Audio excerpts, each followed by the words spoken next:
Atenção cruzeirenses da rede 6-1 para o top de 6 segundos.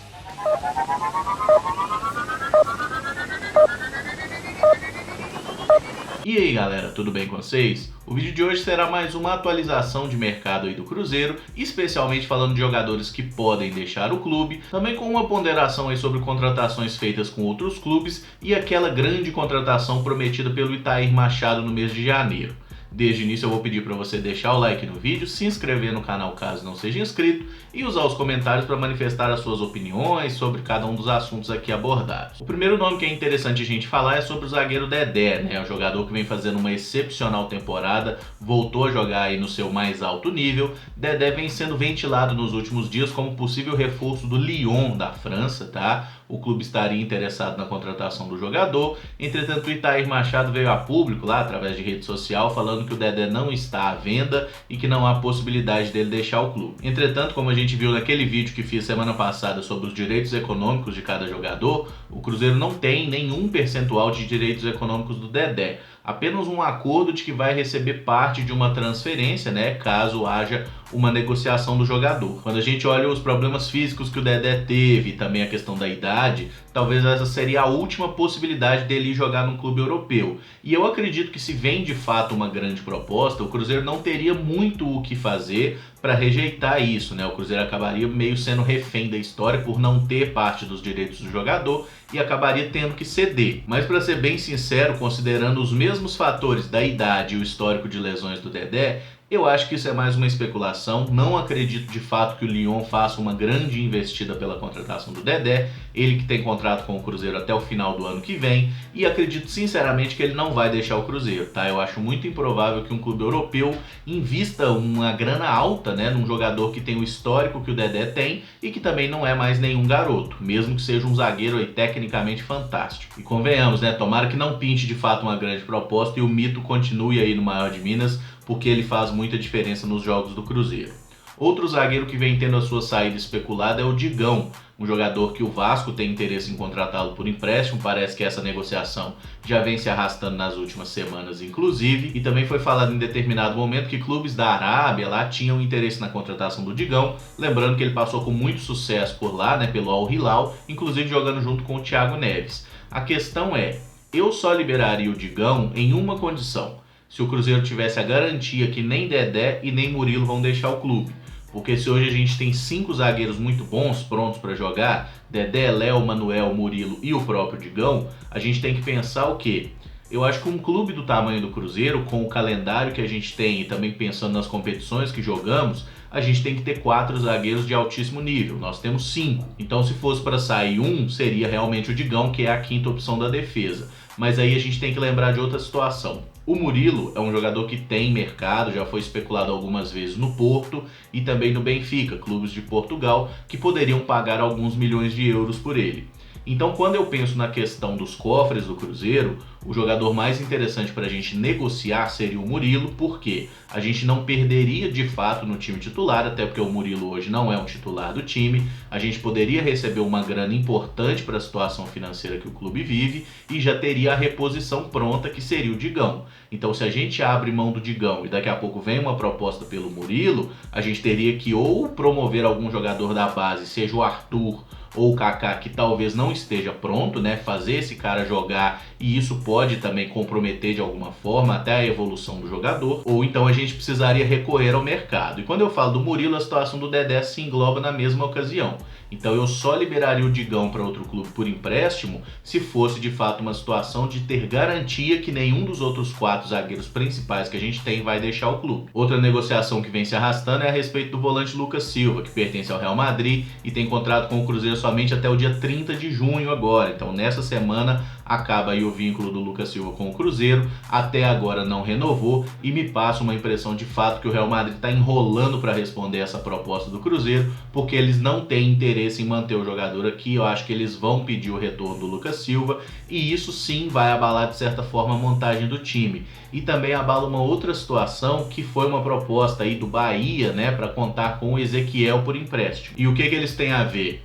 Bom, a gente sabe que o Lucas Silva hoje é um meio-campista titular do time e, na minha visão, a melhor reposição para ele, caso o Lucas Silva realmente tenha que ir embora, o Real Madrid não aceite mantê-lo aqui, seria o Lucas Romero entrar no time como volante titular. E o que acontece? O Romero hoje, ele é até mais reserva do Edilson na lateral direita, né, do que no meio-campo de fato. Então, se o Romero passa a ser um meio-campista titular, a gente só vai ter Edilson e Ezequiel como laterais direitos. E a gente sabe, o Edilson se lesiona muito, toma muito cartão, tá toda hora sendo suspenso aí. E o Ezequiel, por mais que não seja um jogador brilhante, é um jogador que costuma fazer o feijão com arroz ali. Ele não é um cara que compromete o rendimento do time, salvo um jogo ou outro, né, que realmente ele esteve abaixo. Mas, por exemplo, quando a gente mais precisou dele, especialmente nas finais da Copa do Brasil, o Ezequiel entregou um serviço bem feito, fez partidas muito corretas e nos ajudou nas conquistas aí do ano passado. Nas conquistas não, né? Na conquista, que foi uma só. Outro jogador que também poderia jogar ali na lateral direita, que é o Vitinho, está sendo negociado, né? A gente sabe que está indo lá para o Clube Brugge da Bélgica e parece que já está tudo fechado, que vai embora mesmo. Então a gente ficaria apenas com o Edilson como lateral direito. Se empresta o Ezequiel para o Bahia, não teria um reserva. Ou a gente teria que manter o Romero como um lateral direito. E na boa, o Romero merece brigar por posição na volância, até porque ele é mais jogador que Ariel Cabral, mais jogador que Mancoejo, mais jogador que Bruno Silva. Ele merece uma vaga ali entre os titulares. E na lateral direita, se vai o Ezequiel, nós vamos ter que buscar reposição no mercado. Então, para que você empresta um lateral que você tem para contratar outro? Isso não é inteligente. Então, justamente por isso, é outra negociação que eu condicionaria a liberação do Ezequiel à manutenção ou não do Lucas Silva. Porque se a gente conseguir manter o Lucas Silva, mantém o Lucas Romero como um elemento que joga ou no meio ou na lateral, pode liberar o Ezequiel e talvez até subir o Lucas Soares lá da base para ser uma terceira opção para a lateral direita. Lucas Soares, que é um jogador que está com o contrato no fim, né? Mais um jogador da base promissor com o contrato no fim, que a gente pode perder também, assim como já foi embora o Vander, como foi embora o Vitinho. E por fim, só para pontuar algumas coisas que têm rondado o ambiente do Cruzeiro, mas que não estão diretamente ligadas ao clube. Uma delas é com relação a contratações feitas por outros clubes, especialmente o nosso rival. Gente, entende uma coisa: se o Atlético Mineiro está contratando muito agora, gastando um dinheiro que não tem, arrumando patrocinador e tudo mais para fazer grandes contratações, é porque eles não fizeram no início do ano. E se tem uma coisa que todo mundo sabe, é que quando não se contrata bem no início do ano, você tem que tentar corrigir o curso da história no meio do caminho. Portanto, meus amigos, se tem algum clube se movimentando demais no meio de temporada, é porque o planejamento foi mal feito lá no início dela, tá? Olhem bem o desempenho do nosso rival nas competições, que já foram eliminadas de todas, que perderam o estadual pra gente, e por isso que eles estão contratando agora para tentar salvar a temporada e conseguir pelo menos aí uma vaga em Libertadores. No caso do Cruzeiro, o planejamento foi bem executado no início de temporada, as contratações vieram e a gente tem, desde o início do ano, um dos elencos mais fortes do Brasil e todo mundo sabe disso. Até por isso, não esperem grandes contratações agora, não é o foco do Cruzeiro, o time não deve fazer nenhuma grande aquisição no mercado e nem precisa, o elenco já é forte. Tem uma carência ou outra com relação a jogador de velocidade? Tem, a gente sabe muito que porque a gente ficou sem todos os jogadores de velocidade ao mesmo tempo. 2 no departamento médico, 1 servindo a seleção, e isso fez falta aí nessas últimas rodadas de Campeonato Brasileiro, mas em tese a situação vai ser resolvida agora, e se houver realmente uma contratação do Cruzeiro, eu acho que vai ser só em caso de saída de algum jogador, como por exemplo o Arrascaeta, que é um nome muito especulado, mas que proposta efetivamente não chegou nenhuma ao Cruzeiro até o momento. E uma outra coisa que eu vou só falar porque direto alguém pergunta nos comentários e pede para fazer vídeo sobre isso, que é sobre a tal grande contratação, a maior contratação da história que o Itair prometeu lá em janeiro. Vocês sabem que eu critico muito o Itair, que eu não gosto da pessoa dele, eu acho que ele fala muita besteira e a nossa gestão não está sendo bem feita, como já não era com o Gilvan, não era com o Perrella, e agora a situação está só piorando um pouco mais. Mas a gente tem que, de certa forma, defender o Itair, por quê?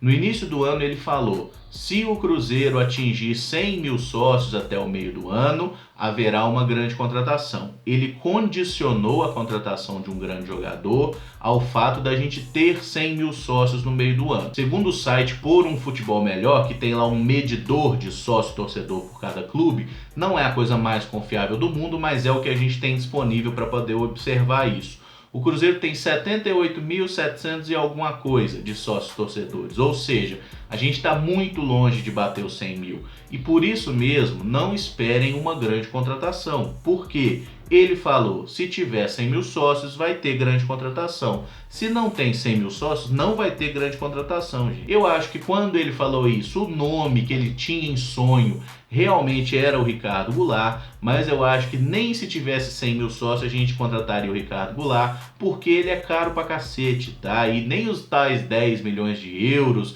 que o Cruzeiro falou que seriam necessários para contratar o Goulart, eu duvido que os chineses liberariam ele só por isso. A gente até já falou sobre isso também em vídeo aí, não tem por que ficar repetindo, mas só para reforçar mesmo, tá? Não esperemos grande contratação do Cruzeiro nessa janela. Ele tentou jogar essa responsa aí no colo da torcida, e a torcida não embarcou na ideia, não aderiu ao sócio torcedor como o Cruzeiro queria, e por isso então não deve ter mesmo nenhuma grande contratação, beleza? Bom, acho que os pontos estão esclarecidos aí. Se ficou alguma dúvida, pergunta aí nos comentários, deixa o like aí também no vídeo, se inscreve no canal caso não seja inscrito, e o vídeo fica por aqui.